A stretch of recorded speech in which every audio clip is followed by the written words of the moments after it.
Welcome to my online welding training program. I am Albert Idio, that's the accredited trainer and assessor. In this video, we will discuss about an welding blueprint. This video we're talking about the elements of the welding symbol. So first, we need to illustrate the elements of the welding symbol. Okay, so this is the reference line. Okay, so above the reference line is your other side. Then below is the arrow side. Okay, so this side we have the arrowhead. Okay, then this side is we have tail. Okay, then above the reference line we have another symbol. We have the F, then this symbol, then we have A, then we have R. So F stands for the finish symbol. Finish symbol, or then we have the contour symbol. Then we have A stands for the groove angle.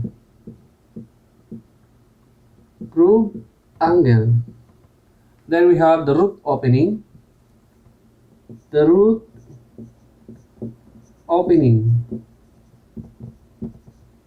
Okay. Then this side we have the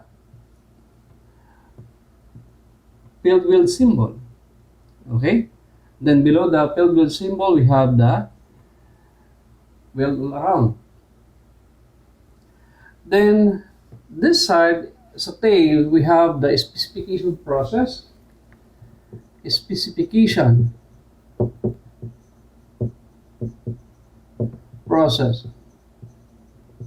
Okay. Then below the reference line we have N. So what does it mean? So this is the number of spot. Okay. So this symbol we have to omit the arrowhead in the tail. Pwede mapunta yung tail sa kanan or pwede mapunta yung arrowhead sa kaliwa. Okay. Then above the reference line we have the S and E. So S stands for the deep preparation, and then we have the groove weld size. Then we have another side. The other side is we have the L and P. So we have the weld length and weld pitch. Okay. So how can I apply this symbol, or how to understand this symbol? Okay. Okay. Example. Okay. By using the S and E, okay, so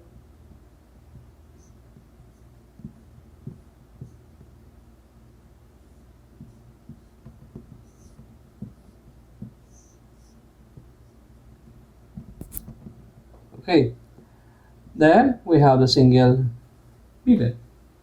Okay, so ang reference line, ang arrowhead, ang directions ng arrowhead is papunta dun sa bakal.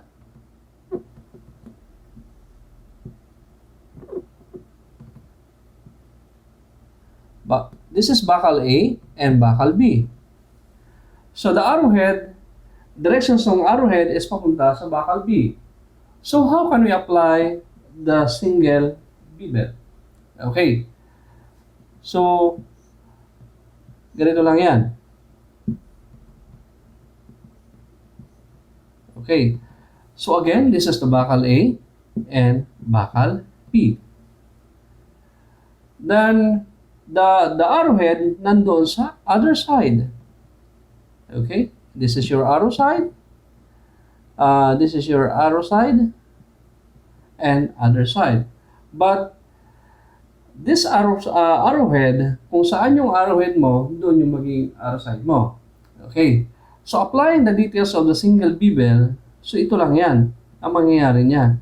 So, kaya nga, pinag-usapan natin, ano ba ang purpose ng bevel? Okay. So, there is the applications of the single bevel. Okay. So, another example is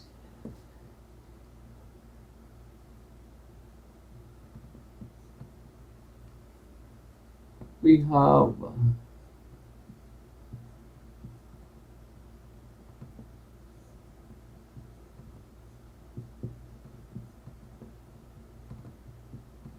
okay, so we have a single J. How can I apply the single J in the plate? No? Okay, so applying the single J,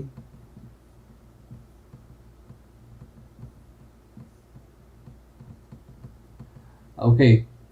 So again, so ang arrowhead natin dun, nandun sa arrow side. Then this is your other side.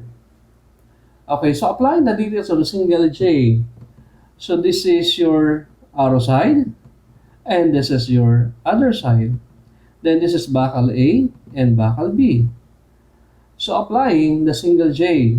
So, ayun nga, sinasabi natin yung arrowhead, kung saan yung arrowhead, directions ng arrowhead, doon yung doon tayo gagawa. Okay. So apply the details of the single J. Okay. So ito na siya ang kinalabasan ng single J. Okay? Another sample.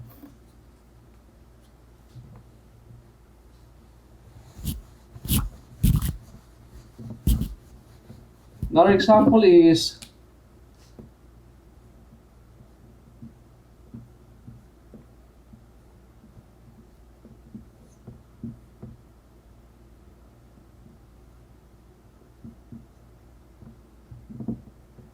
okay, so we have the single V.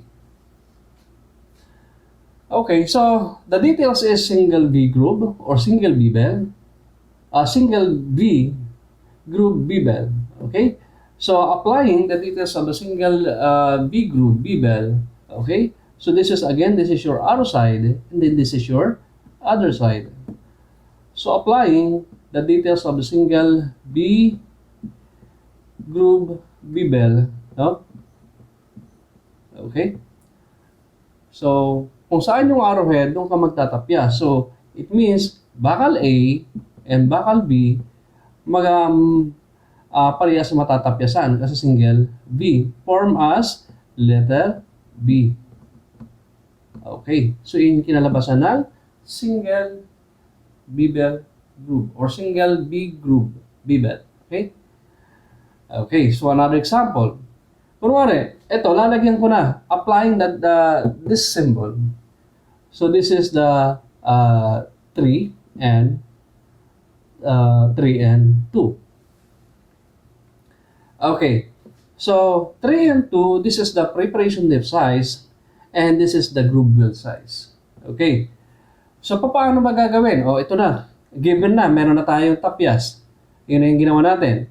Paano ba natin na-apply itong preparation depth size, okay, and the groove weld size?